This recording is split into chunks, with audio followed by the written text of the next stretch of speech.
देखिए, ये विधेयक समाज और राष्ट्र के हित में है।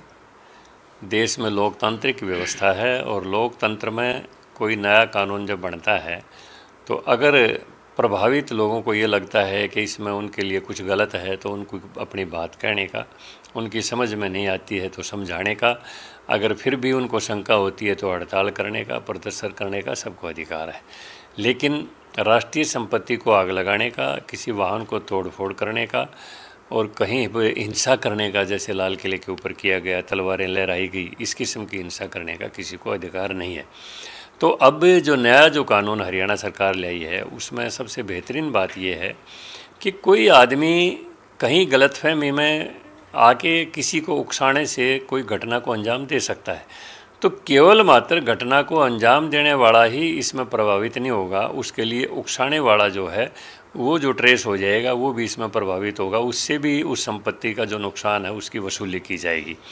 तो इससे जो इस किस्म की जो विघटनकारी जो शक्तियाँ होती हैं उनका हौसला टूटेगा, वो हतोत्साहित होंगी और प्रदेश में अमन और चैन रहेगा। ये कानून बहुत पहले आ जाना चाहिए था, अब आया है तो भी कृषि ये हरियाणा सरकार का धन्यवाद है, मुख्यमंत्री जी का धन्यवाद है। विरोधी दल इसका विरोध भी कर रहे हैं सर? हाँ, विरोधी दल आज देखिए, लोग एक स्वस्थ लोकतंत्र के अंदर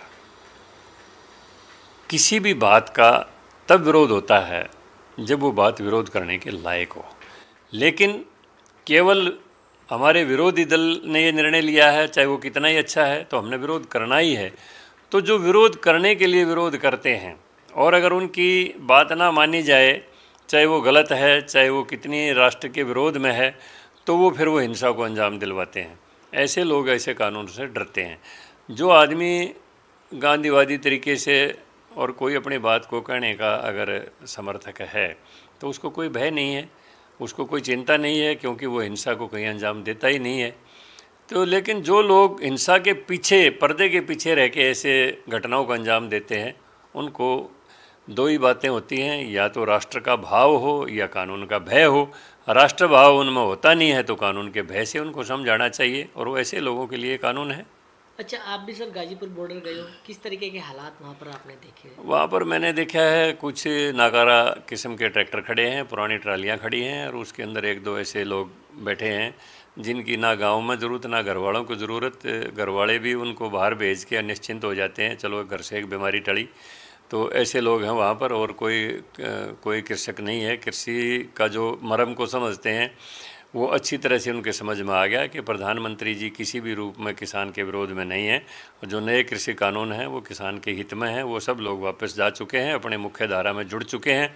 अब जो लोग यहाँ पर नहीं चलती, कोई बंगाल घूम रहा है चुनाव प्रचार में, कोई कहीं किसी दूसरे प्रदेश में चुनाव प्रचार में, उनका काम ये है कि भाई किसी भी तरह से हम ऐसे राष्ट्रवादी प्रधानमंत्री जिसकी वजह से लुटेरों की लूट बंद हो गई, डाकुओं की डकैती बंद हो गई, चोरों की चोरी बंद हो गई, घूसखोरों की घूस बंद हो गई, और आंदोलन जीवों का आंदोलन बंद होने वाले हैं। तो ऐसे लोग भयभीत हैं, वो पूरे देश में घूम रहे हैं कहीं कहीं मोदी जी के विरोध में, लेकिन जनता मोदी जी के साथ खड़ी है, क्योंकि वो मन से भी सच्चे हैं, आत्मा से भी सच्चे हैं।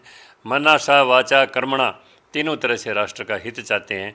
तो ऐसे प्रधानमंत्री कभी मिलते नहीं हैं, कभी कभी किसी देश को मिलते हैं। आज सभी के लिए ये अवसर है कि उनका साथ देखें और इस भारत को सोने की चिड़िया दोबारा बनाया जाए, भारत को एक समृद्ध और सशक्त राष्ट्र दोबारा बनाया जाए, विश्व गुरु की उपाधि दोबारा दिलवाई जाए। उसमें सबको सहयोग करना चाहिए, और जो अच्छे और प्रगतिशील समझदार किसान हैं उनकी भी ये बात समझ में आ गई है और वो घरों को लौट चुके हैं। अब ये जो फजूले लोग बैठे हैं ये भी लौट जाएंगे, अपने आप चले जाएंगे। सर, क्या सरकार किसानों से बातचीत कर सकती है? नहीं, सरकार के, मैंने बताया, सरकार के दरवाजे, अगर कोई समझदार किसान आए जो समझ के उसके ऊपर अनुकरण करने के लिए तैयार हो, तो सरकार संवाद से ही रास्ता निकलता है, और संवाद के लिए कभी सरकार पीछे नहीं हटी है।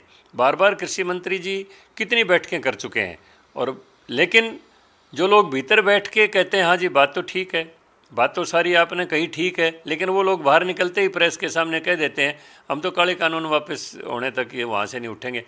जब कृषि मंत्री पूछते हैं भाई न मैंने ये बता दो काढ़ा क्या है, तो उनकी समझ में कुछ नहीं आता, वो काढ़ा कुछ बता नहीं पाते। तो ऐसे लोगों जो समझ के भी समझना नहीं चाहते उनका तो कोई इलाज है नहीं। लेकिन सरकार के संवाद के लिए रास्ते खुले हैं, क्योंकि संवाद से ही रास्ता निकलता है। उसके लिए सरकार हमेशा खुले मन से बातचीत के लिए तैयार है।